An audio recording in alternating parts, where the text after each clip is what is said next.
নমস্কার। বাইরে হচ্ছে এখন বৃষ্টি, আর আমাদের এই বৃষ্টি ভেজা দিনে আজকে সানডে স্পেশাল বাজারের থেকে আনা হয়েছে জিওল মাছ।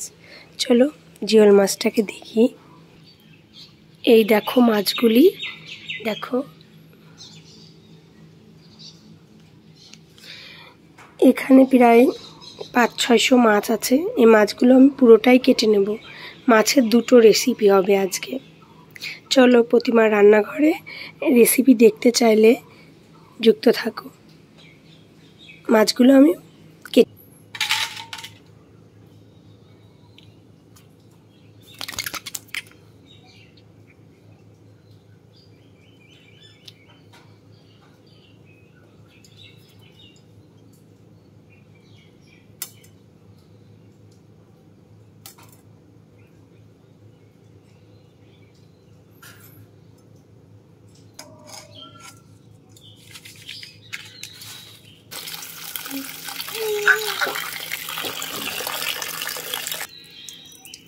এখানে আমি মাছগুলোকে ভালো করে ধুয়ে পরিষ্কার করে কড়াইয়ের মধ্যে নিয়ে নিলাম। মাছের কাঁচা রেসিপি করব, মানে কাঁচা মাছের ঝোল। মাছ ভাজবো না, কাঁচা মাছ দিয়ে ঝোল করব, যেমন করে ইলিশ মাছ ঝোল করে তেমন করে করব, শুধু সর্ষেটা বাদে। এখানে কাঁচা মাছের ঝোলের জন্য নিয়ে নিয়েছি একটু জিরে, এক টুকরো আদা, দুটো তেজপাতা আর কাঁচা লঙ্কা। এখানে আমি শিলপাটা ব্যবহার করছি মশলাটা বাটার জন্য, মিক্সি ব্যবহার করছি না। এখানে আমি আদাটা বেটে নিচ্ছি ভালো করে। আদাটা বাটা হয়ে গেছে, এবার জিরে আর কাঁচা লঙ্কাটা বেটে নেব।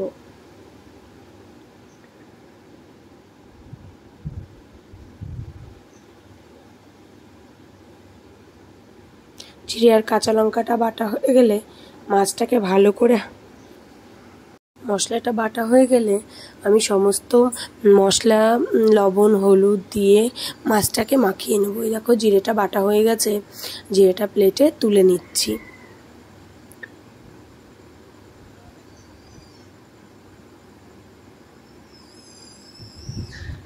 এবার আমি মাছটাকে ভালো করে মাখিয়ে নেব। মাছের মধ্যে দিয়ে দিলাম খাঁটি সরিষার তেল। তেলটা একটু বেশিই দেবে, কারণ মাছটা রান্না হবে যেহেতু কাঁচা। এবার একটু হলুদ দিয়ে দিলাম। হলুদটা পরিমাণে একটু কমই দেবে, কারণ বেশি হলুদ হলে কাঁচা হলুদের গন্ধ হয়। এবার একটু লবণ দিয়ে দিচ্ছি। এইভাবে মাছ রান্না করলে তোমরা দুমুঠো ভাত বেশিই খাবে। এই দেখো জিরে বাটা দিয়ে দিলাম আদা বাটা।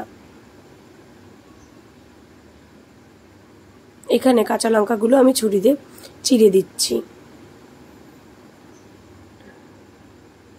এবার হাতে ভালো করে মাছটাকে সুন্দর করে মাখিয়ে নেব।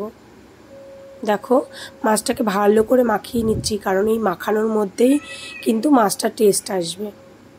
তুমি কিন্তু আর নাড়াচাড়া দিতে পারবে না মাছটা। এবার জল দিয়ে তোমাকে ঢেকে দিতে হবে। এবার মাছে দিয়ে দেবো জল।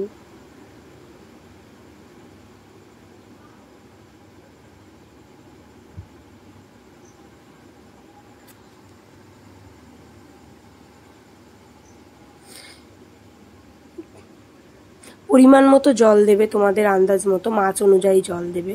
আমার 600 মতো মাছ রান্না করতে যতটা জল লাগবে আমি ততটাই দিলাম।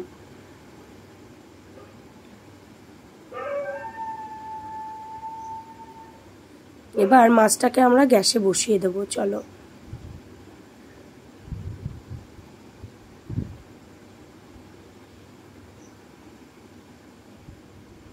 এবার মাছটাকে ঢাকা দিয়ে আমরা 30 মিনিট মতো হতে দেব। খুব জোরে জাল না, একটু আস্তে, মানে খুব আস্তেও না আবার খুব জোরেও না। দেখো মাছটা হয়ে এসছে, আমরা কিন্তু নাড়াচাড়া দেব না, তাহলে মাছ কিন্তু ভেঙে যাবে।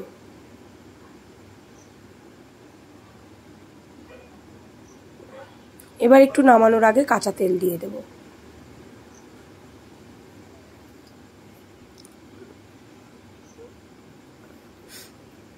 দেখো আমি যেমন ঝোল রাখতে চেয়েছি তেমনই রেখেছি। তোমরাও এইভাবেই রান্না করবে, দেখবে খুব মজা হবে।